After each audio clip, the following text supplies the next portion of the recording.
You are Black in the Green Room with me, your host, Keith Underwood. And this is your spot for real talk about entertainment with entertainers, creatives, and showbiz professionals. My guest today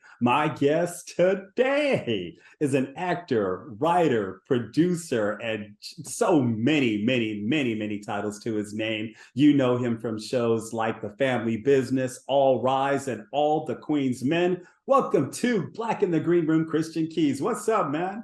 You got it, Keith. Thank you for having me, brother. Man, thank you for being here. I really appreciate it, man. So, man, how have you been? It's been a minute, since we've had a chance to talk or connect. I've been good, man. I've been keeping myself busy during the strikes. Yes. Released an album and like 4 or 5 videos from that album, for music videos. Just wrapped up the first leg of my So Sweet City Winery tour. We did the city wineries, 2 shows in Atlanta, 1 show in Philly, 1 in Pittsburgh, 1 in St. Louis, and a couple days ago in Chicago. And they were all amazing, man. And the fans came out, showed up, sold out, a couple of them. It's been amazing. And I'm excited now that the strikes are over. Yes. To get back to my other, one of my other passions, and that's acting, which I got, 25 years in now. Yeah, man, that's fantastic. So tell me a little bit about this music project. Now, I knew that you could sing, but I didn't know that you had, released an album, man. So talk to me a little bit about it. You know what? I felt like it was time. Yeah. I felt like I was getting comfortable in the acting space, Yeah. and not comfortable ever to where I would take it for granted, but comfortable as in like, and I was a little tepid, a little apprehensive about putting that music out because, people are so quick to label and judge and try to compartmentalize or box you in, so they can comprehend what you are and what you do. And I'm like, no, I don't have to do that. And God kind of kept nudging me like, hey, man, I blessed you over here. So independently, you could put your music out and you can satisfy that craving inside of yourself, and you're not doing it. I'm giving you hits. I wrote the whole album. Thank you. And Yes. And worked with 2 amazing producers. One who produced like 90% of the album, Herman Johnson. The other brother, Suede, the remix god, he co-produced the title track, Get Involved. And I'm really proud of it, man. It's just honest musical moments. It feels like 2024, 2025, 90s R&B. Nice. And man, who would you say are some of your, well, as far as your own vocal style, who would you say you're kind of close to or may have been some inspirations for you? I feel like that's a great question. I feel like you may hear some influence in the storytelling style of Babyface and Brian McKnight, in the love songs, because they've always done a great job of painting you into the experience, and you can have that whole experience in that 4 or 5 minute song. And they're great storytellers, David Foster, Diane Warren, but them, Smokey, just anybody who, Luther was a monster songwriter and arranger. Just anybody who told honest stories. That was my priority. Like, if I make it honest, it'll connect with people, and thank God it is. Yeah. What else did you do during the strike, man? I know that it was a trying time for a lot of people. How did you stay positive and, kind of keep moving forward? You know what? On my own, I kept creatively painting. I kept writing shows and writing films, finishing up a book and starting on my next couple novels. And then, just because as a creative, you kind of got to get that stuff out. Otherwise, it's going to haunt you and mess with you. I'll be trying to do something, and this show will start writing itself, or this show will start writing itself. And so I got to get those moments down on paper. So it's been, the quiet was good for me, I think. I stood in solidarity and will stand in solidarity with the WGA, which I am a part of because I wrote and created All the Queen's Men. Right. And as an actor, with SAG-AFTRA, because, they have our back. They want to make sure we're covered and protected and so forth. So, but now that we get to get back to work, man, I'm glad and grateful for the quiet moments, but I want to mix it up. It's time to get back in. Let's go. Right. And Christian, for like people who think that they might know you, who would you say Christian Keys is? Probably nowhere near what people would assume. Hmm. You know, one, when you're on TV, people automatically think you're a multimillionaire or you're rich and whatever. That's not the case. You know, for most people, that's part of the reason that we went on strike. You know, most actors don't even make enough to be covered for healthcare benefits. You know, so it's a blessing if you're on one show consistently. And you know, this last few years, you know, I've been really, really working hard, and it's been paying off because I've Yes, been blessed to be on 3 or 4, sometimes 5 shows at the same time, you know, yeah, and I dare not complain because I asked God for this blessing. that's right. So, you know, there's a post on social media that said, I'm not going to complain about my plate being full because this is what I prayed for. That's right. I can't complain. Listen, I will not. You ain't gonna hear me complain. I'm gonna figure it out. We're gonna figure out, okay, I gotta shoot this show here and this show here and this one, and then jump back over to this, and we're gonna make it work. And then on the weekends, you might catch me on tour somewhere, opening up for somebody amazing. So I'm excited. I have a new invigoration in my spirit coming off of that tour because it taught me a lot about me as a person, like Yes, showing people who I am, the other side of me, the musical side of me, the personality of me, the goofy side, the connective side, and connecting with the people who have been responsible for me having success as an actor, and they pulling up and showing out and selling out shows. That's an amazing feeling, and it feels like it recharged my battery. But at the end of the day, who I am, I'm a dad. That's probably the flyest thing about me. That's my most proud thing. I love my family to the moon and back. I love being able to express myself in this creative space, in these creative ways. I love the fact that I came to terms with it a long time ago, that I'm a lifetime student. I yes, don't want to ever stop learning. I that's right. don't know it all. I don't know half of it. So that's who I am. I love to laugh. I keep a small circle. I don't need the validation. I appreciate the love and support, but I don't fish for validation. That's not what I'm here. I'm not here to be famous. I want to do classy, classic things. And when God comes to get me in 40 years, I want to be able to smile like, man, we had a good run, didn't we? Yeah, And man. that'll be that. I love that, man. So let's back up a little bit, man. How did you first make your foray in the entertainment space? It was unplanned. Just being transparent. I thought it was gonna be music first, and God was like, "Yeah, that's cute. You're gonna be over. You're gonna be over here. I'm gonna I'm gonna set up this acting for you, and I'm gonna bless it. And if you smart, you're gonna follow me down this hallway, and I'm gonna keep on opening doors and keep blessing you." And that's kind of the way it went. And I never resented that, but I always had this craving to get back to music at some point. Hmm. And look, watch how he worked. It's great. God is a genius and a comedian.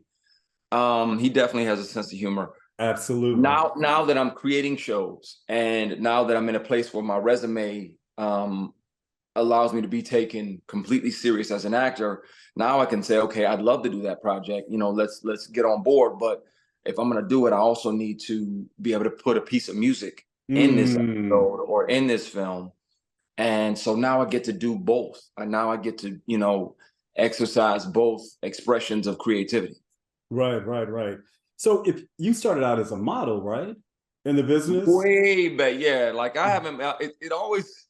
I don't know why. It makes my skin itch a little bit when they're like, "Yeah, actor, singer, model." Even still, because I haven't modeled in Yeah. 20 years. It's been Yeah. literally been 20 something years, plus years. Um, I stopped because as an actor, I don't need and don't want to be cognizant of what my face is doing, how I look. Mm. I need Yeah. to be focused on what me as the character is feeling, Yes. and I can't care about, you know, the aesthetic. As a model, I needed to care about aesthetic, and Yes. am I, you know, is the light hitting me? Am I this, that, and the other? And give them this and emote this and all of that. And I had to kind of remove all of that from my spirit, so that way I can surrender to whatever these characters needed me to experience, and that way it'll Yes. come through my eyes and it'll come through my face, and I don't have to try to make an expression. If I'm irritated, it's gonna come through like what is right. Right. It's gonna Exactly. happen on its own. Yes. So that's kind of why I stopped. But I started modeling. And then started doing local theater and local commercials in Michigan. And that was good because it taught me a lot. And theater's a monster. Right. When the curtain opens, you don't get a second take. That's right. So if somebody forgets a line, if you forget a verse to a song, if whatever happens, you got to work your way through it. And it's wonderfully creatively intense. And I'm glad because that gave me a good foundation. And I've been studying. I still read books on acting, 25 years later. I'll take a class, an improv class, a scene study class. I'll still study because it gives me more insight, or I'll just read other books that I haven't read on acting because I don't want to stop learning. Right. And man, it's so funny what you were saying about worrying about the aesthetic. Sometimes when I'm watching film or television, I watch some actors that are worried about being pretty, and that's male and female, where they're sitting there concentrating on making sure that their face looks right for the camera, as opposed to becoming the character. So I thought that was a good point that you made, man. And good directors, and there's a lot of them, and good directors of photography, the DPs, they'll shift the camera if they need to get your, they'll adjust the light to your work. And I trust them. So I try not to worry about it. Sometimes they have to remind me, like, hey, Christian, don't lean too far in because your light is over there. I'm like, my bad. But if the character wants to say something and whisper something to you and I need to get closer, then I feel like I got to get closer. Yes, absolutely. Man, what was, tell me about, like you said, you did some local commercials. What was that like? What was one of the craziest commercials that you did while you were in Michigan? Just store commercials, local calendars, and like I said, the theater, suit store commercials or Party City commercials, or just anything that might be a nice legal check. You know what I'm saying? That's right. And another notch in the resume and get me more experience, because as an actor, the more I've been around, even when I got out here in 06, after a lot of the Medea stuff, I did background work and people would be looking like, bro, ain't you? And I'm like, yeah. I said, but I want to, I'm not on a TV show yet. I want to be around this. So I did second team. I did a bunch of background stuff. I did, music videos and more commercials and things like that. But the more I was around the cameras, the more I learned how to make them disappear and let them disappear and just be present in the moment. My truth is, the only thing that's happening in the world right now is that I'm having this conversation with this person or these people. And that's it. And nothing else matters. And the camera started to just kind of disintegrate off into the background. And that was a good feeling because I knew I was right where I was supposed to be. Yeah, I love that, man. What's one of the biggest lessons that you took away from doing local theater? Treat everything like it's a Marvel movie, like it's the biggest thing in the world. Treat everything, honor every blessing, because it'll bless you back. Like I've had multiple studios have hired me multiple times because I show up, I'm prepared. I know what I want to do, but if they say, okay, we got your take on it a couple times, let's try this on this one, I'll try it. I take adjustment. So I'm professional, punctual, and prepared, and they'll keep hiring me. So I learned that if I honor each of these opportunities, one, the work is going to be good. I'm going to believe me. And I'm my biggest critic. So I have to work it and prepare until I absolutely believe me. And then I work it a little more because right above that is where I can find some of the magic in it. Right. And some of the I literally just got chills because it happens all the time, but that just means we got to do the work.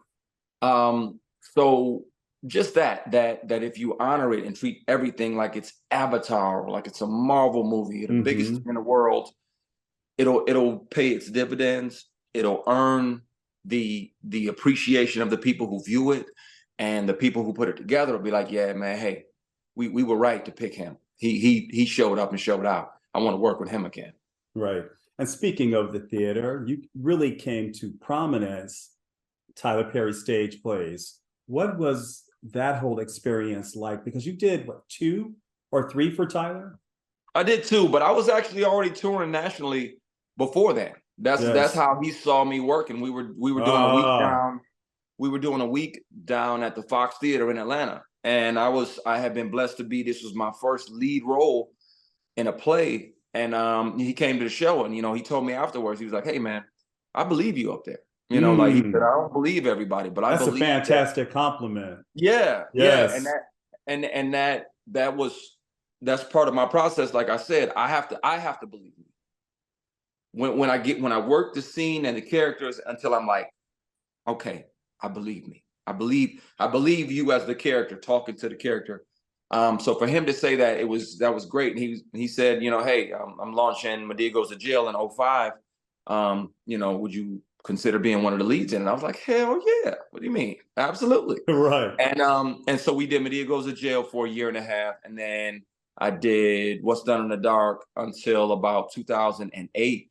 And then honestly, that's the last time I worked with Tyler, which I'm grateful for. Honestly, he's done a lot of amazing things, but I don't want to be attached to nobody's coattails. Absolutely. And man, God, that's real. That's real yeah, talk. And a lot of people are afraid to be yeah, that real. no, God and hard work got me here. Yes. And humility and hunger. So from '08 until I created All the Queen's Men, I created it in 2010, but I licensed it to his studio in 2019.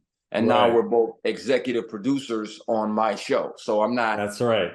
I'm not an employee. We're Right. both working on my show. So I learned a lot, but I was grateful for the years where I was away because I wasn't under his umbrella. I got to build on my own by the grace of God and create something. And I knew if it was meant to be, we'd work together in the future, but under different circumstances, and I'd be seen in a different space. And it's nice to be in that executive space. Yes.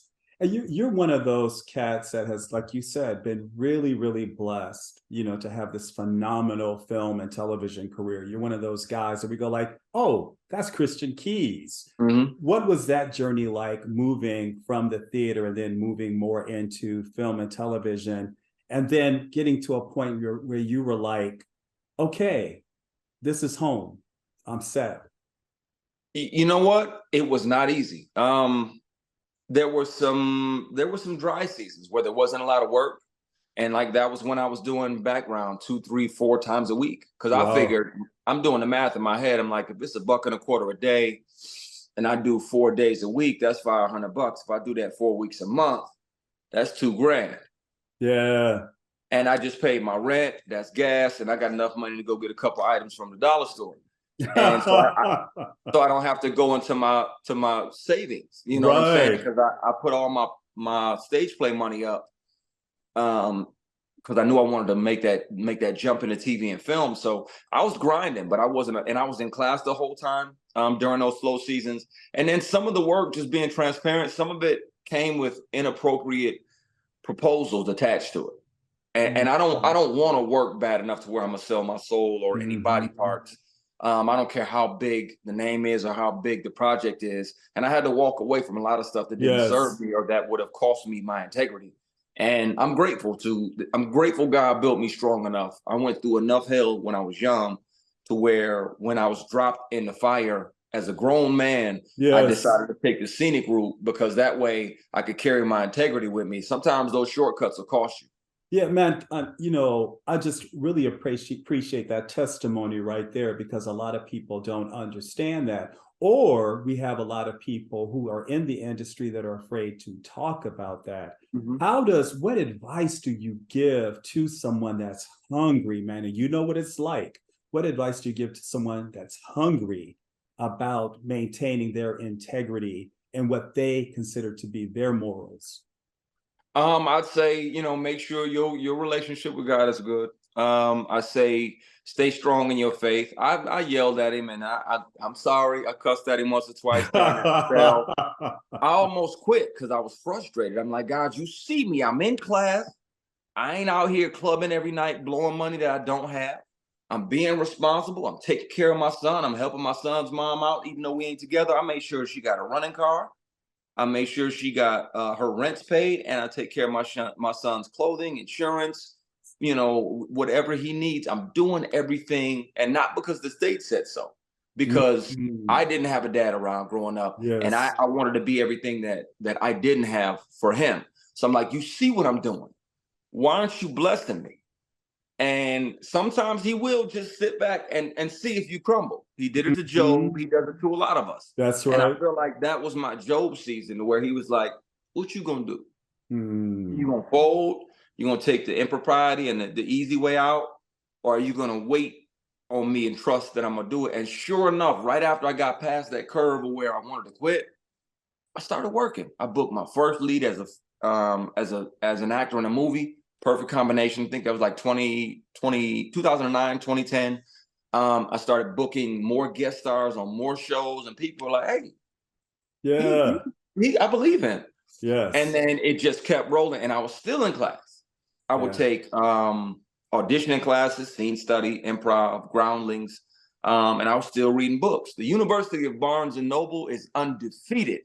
Come There's on now. always, if you don't have the financial setup to where you can, put money down on, a couple hundred down to take an acting class or something, there's a 12 or 15 or $19 book at Barnes and Noble that will continue your education. And Yes. I was like, you know what? Maybe I don't have it this month. So let me go get a book. Let me keep building, keep growing, keep learning my process.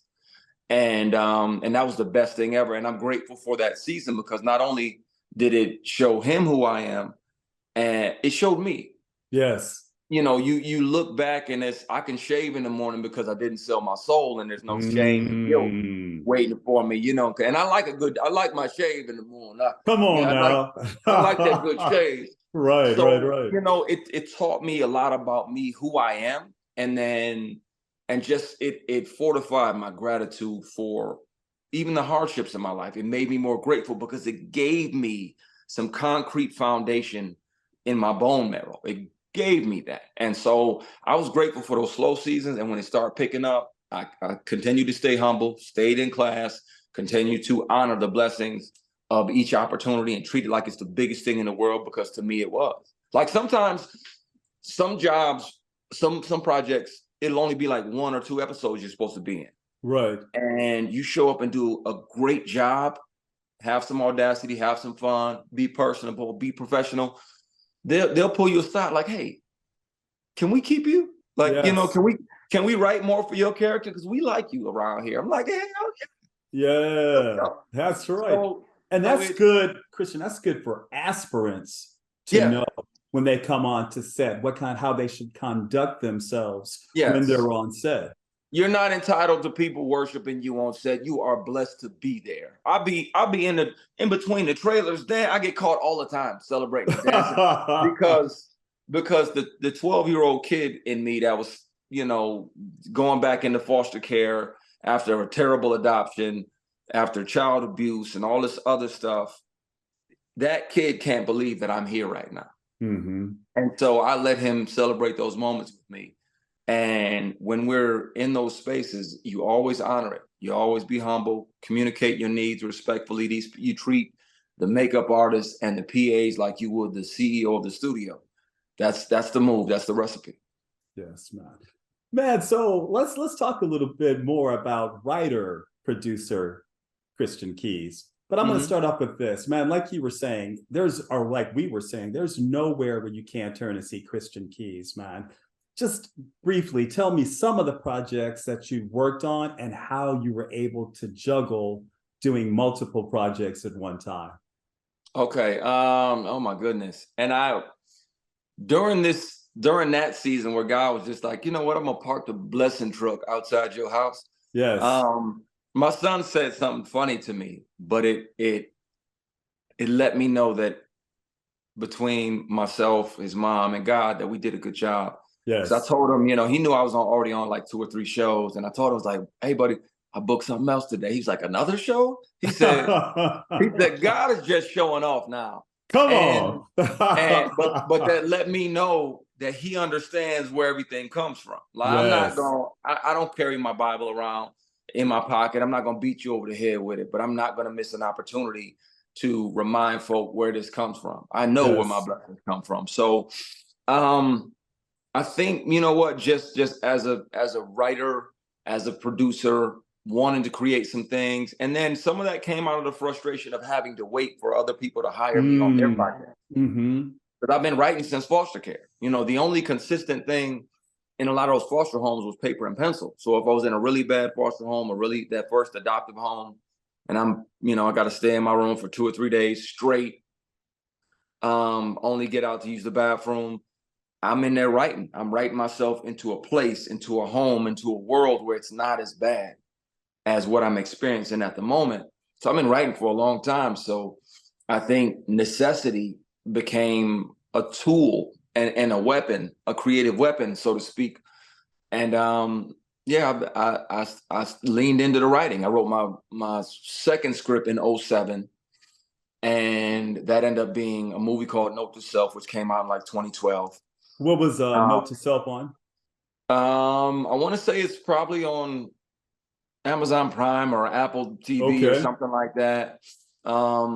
No, that was my third script. My second one was Bad Medicine, which ended up being a book I rewrote and released in 2016 or 2017.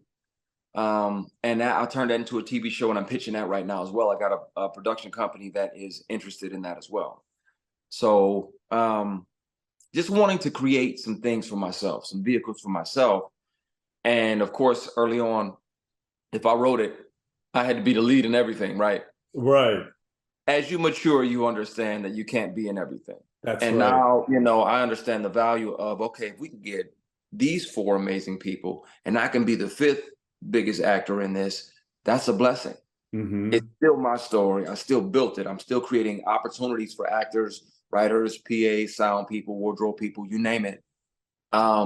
And I can still play a fun character over here, but I don't have to be the lead. And I can still really, really have fun with this character over here. So I learned the art of that.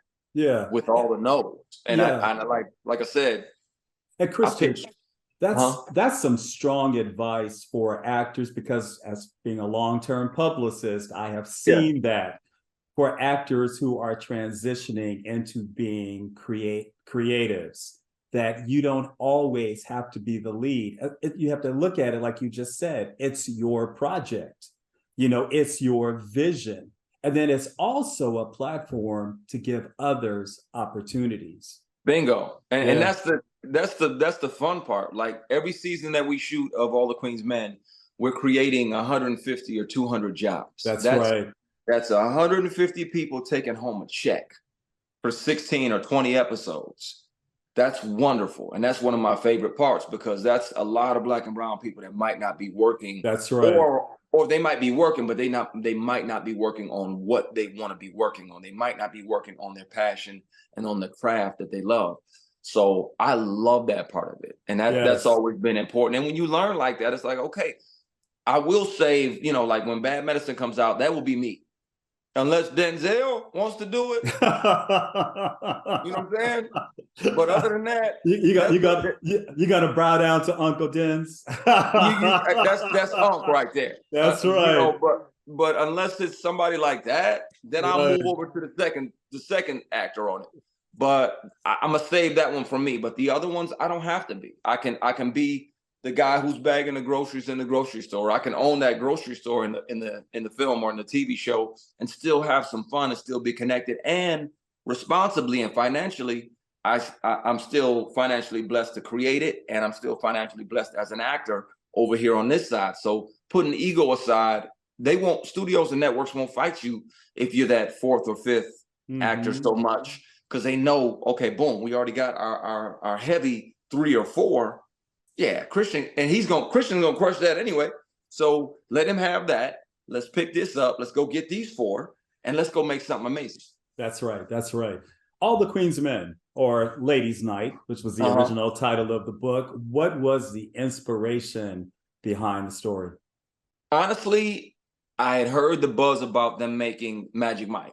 And I thought to myself, not judgmentally, but I'm like, okay, if Hollywood is doing it, it's not going to be urban. It's not going to have a lot of melanin, in it, a lot of soul. And I thought to myself, like, I can write something and kind of flip that on its head to where there's a woman in charge of this whole thing. And she's not just a businesswoman running a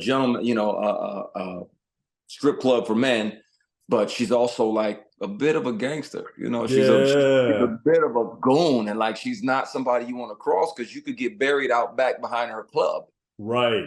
And the more I thought about it and leaned into it, the more fun it got. And like I'd be Hmm. doing stuff, I'd be grocery shopping, and scenes would be writing themselves in my head. And I'd be like, man, I'm over in the corner speaking to my voice memo, trying to get the notes down.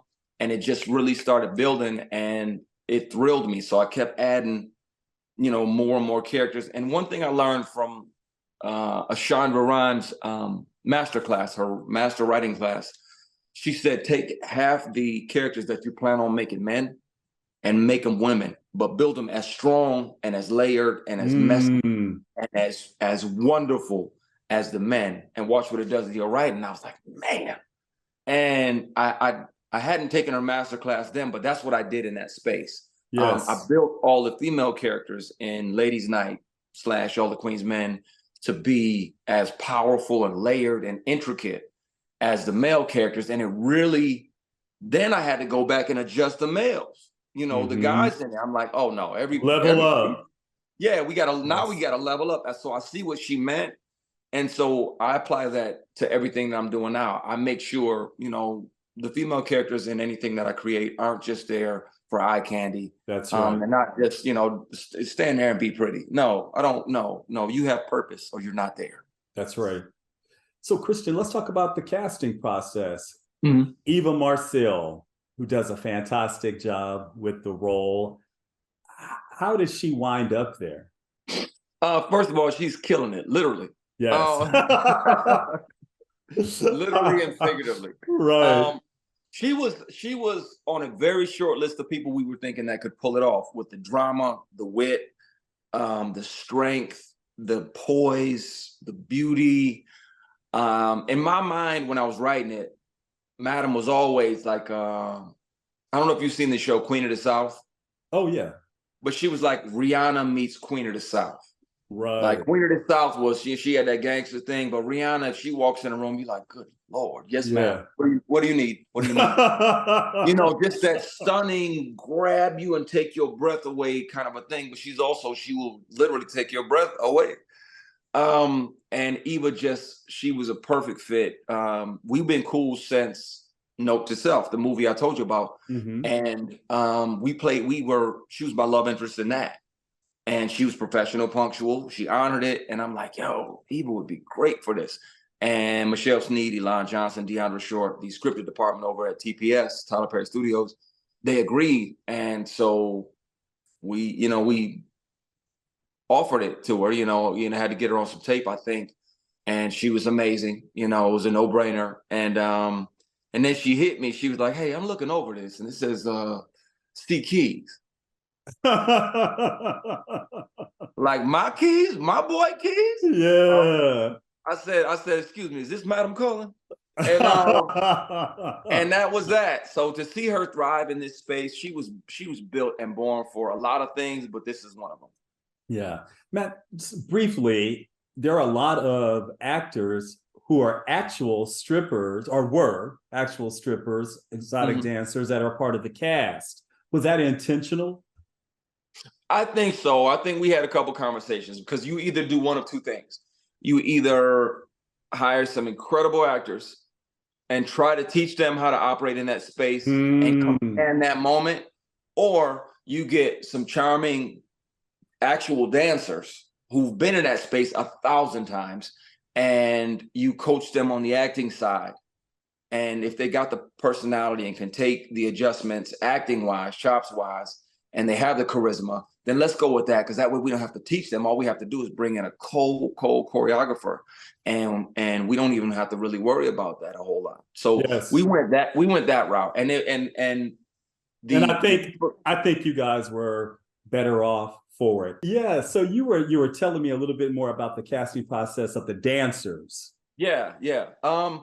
We were pretty much all, like I said, Michelle Sneed, Elon Johnson, Deandra Short, we were all on the same page, and Mr. Perry agreed, with Eva clearly, but we kind of picked the rest of them. And we were all like, okay, this guy, he's gotta be babyface. This guy's Doc, this guy's Midnight, and they started looking like what I imagined they looked like in my head. And then when they showed up and we're on set and we're actually in it and I'm standing and eating, because he took Tyler had a old high school on that military base. They gutted it and built Eden. It's an actual club. Like, it's so intricate and amazing. They could open doors, charge admission, and they would make a mint. I'm standing in there on stage like, wow, this is so much better than it was in my head. Yeah. And Christian, you know, it's funny that you say that, because a lot of people do not know that a lot of the spaces on Tyler Perry Studios are actually functional places. So and people don't know that. And I just think that's a smart way to go. I think it gives the production a certain amount of realism. Yeah. I mean, and I'm the set design over there at TPS is out of order as far as how wonderful they are, how much attention to detail they have. So they did such a wonderful job. The costume department, Rhonda and her team, it's just amazing. The DPs and the lighting. I'll tell you this: if you watch Black TV and film, not everybody knows how to light Black folks, and sometimes, you know, if they just light you flat, you end up a little gray, or, you know, lots of shadows. Our DPs over there, man, they have people's skin looking like silk and satin. And I was floored the first time I saw it. I was like, this almost looked like better than what I can see with my eyes. Mm-hmm. So just greatness and excellence on every level. So, you know, we were bound to, by the grace of God, we were bound to do something wonderful, because there was excellence all over the place. That's right. And for your character in All the Queen's Men, like you were saying earlier about having options of which character you might want to play, why did you decide on this one? Because Tyler challenged me. I was originally gonna be Madam's attorney. Ah. And you know, and Tyler was like, that's a real safe role. And he said so much. He said so much without saying a lot, and I'm like, nah, damn, he's right. So, but it hit me. So I'm like, okay, well, it's got to be something substantial. It's got to be, and she doesn't have a love interest. Let's introduce somebody that is potentially as dangerous as her, but the complete opposite. She'll you know, yell and cuss sometimes, and he's poised. Yes, but he has as many bodies as her. Mm-hmm. And there's a certain, you know, musicality in his voice. You know, Madam, it's nice to finally see you. You look even lovelier in person. I can't imagine why someone would want to have you killed. He has that thing, and there's I'm not that calm. I knock all of this stuff over. If stuff's going down, he's not like me, and I love that. And so when I pitched that to him, I was like, I got it. The concierge, this, that, and the other. I broke it down. He was like, I like it. I said, good. I already wrote him in. So it was a good thing. Again, you know, you can get irritated or get bitter because somebody challenges you, or you can look at it as a potential opportunity to get better. And I just looked at it like, okay, maybe, what if he's right? Let me investigate. And that's how the concierge came to be. And I credited him because the story needed it. She needed a Mr. Smith to her Mrs. Smith. Yes, absolutely. Especially since, you know, there are the dancers. So you need to level it out. And I think that was a very wise decision. What's the next book, Christian? I am doing the novel for Note to Self, even though the movie is already out. I always wanted to write that novel. So there's that. There's Defining Your Ship, which is just a guide to understanding the relationships in your life, whether it's an associate, you know, a work friend, an actual friendship, because we use the friend word loosely. Yes. You know, is it a best friend? How is your communication ship in that relationship? For the ladies, you know, are you in a situationship where, you know, it's undefined and y'all just taking care of each other's needs? If it's completely just sex, is it a penetration ship?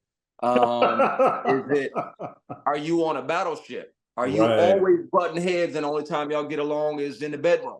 You know, just define. And how is your relationship with yourself? Are you honest with yourself? Do you hold yourself accountable? Just lessons that I've learned in my years on Earth. And how to there's a great chapter that I love because it taught me stuff as I'm writing. I'm like, ooh, save that for me. Do you ask yourself the tough questions? And are you comfortable asking, the woman or man that you're dating, is this a relationship? Are we exclusive, or are there other people you're seeing? Those simple questions are so hard for some people to ask. But the amount of peace that you get by being transparent, unapologetically, if I ask it respectfully, you either give me an answer I want or I don't. I've gotten both in my life.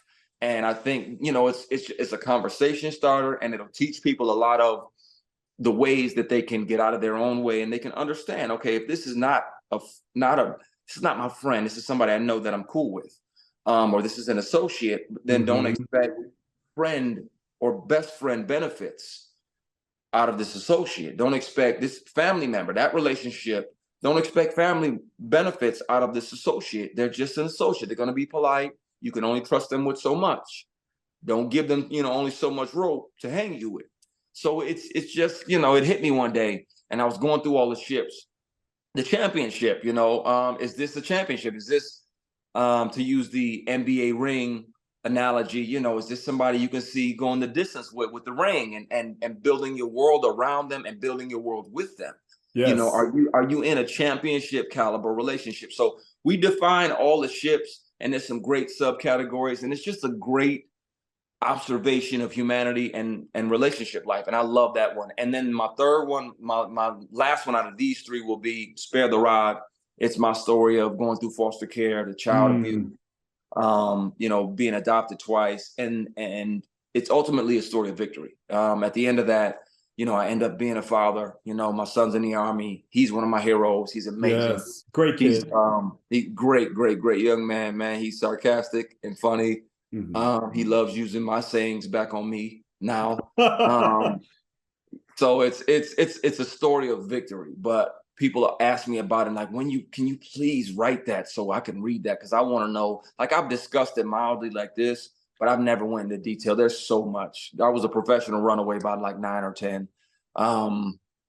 It's a week or two at a time on the streets, sleeping behind the bleachers. It gets worse. So digging, eating out the garbage, going to the cafeteria around lunchtime, eating somebody's leftover meatloaf, or half-eaten cheeseburgers in the dumpster at McDonald's. And the physical abuse, the mental abuse, the trauma, but ultimately the victory.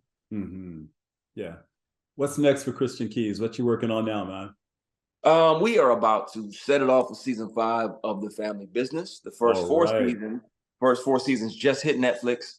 I'm very excited about that. And I was blessed to be a co-producer on the first 2 seasons, as well as be in the first 2 seasons. And I'll be a co-producer on season 5, and I'll be in season 5. Back to work with all those amazing people over there. And then there is, let me see, I think they announced it January 11th. The back half of season 3 of All the Queen's Men drops on BET Plus. So that's, a month and a half away. And then I go back to work filming something that I can't say yet, but let's just say there is a very optimistic and productive working future for All the Queen's Men. Okay. All right. A sequel? No, I wouldn't say sequel. I'll just say there's call it a hunch. Right. There's more seasons coming very, very, very soon. Got it, man. Christian Keys, where can everybody find you on social media? Pretty simple. You know what? I only have one verified page on every platform. Instagram, it's @Christian Keys, ChristianKeyes. For YouTube, Facebook, and TikTok, it's actor Christian Keys. No hashes, no dashes, no underscores, no numbers. Those are my only pages, and anything else is fake. TikTok is ridiculous. I literally have 40 fake pages. Wow. 40. Yes. So you guys heard it here. Make sure you took note. Christian Keys, man, this has been a pleasure. Thank you so much for joining me today. And man, not only sharing your story, but sharing some knowledge. I appreciate it. Of course, man. Thank you. We've been trying to make this happen for a while, so yes. I'm glad we could finally get it done.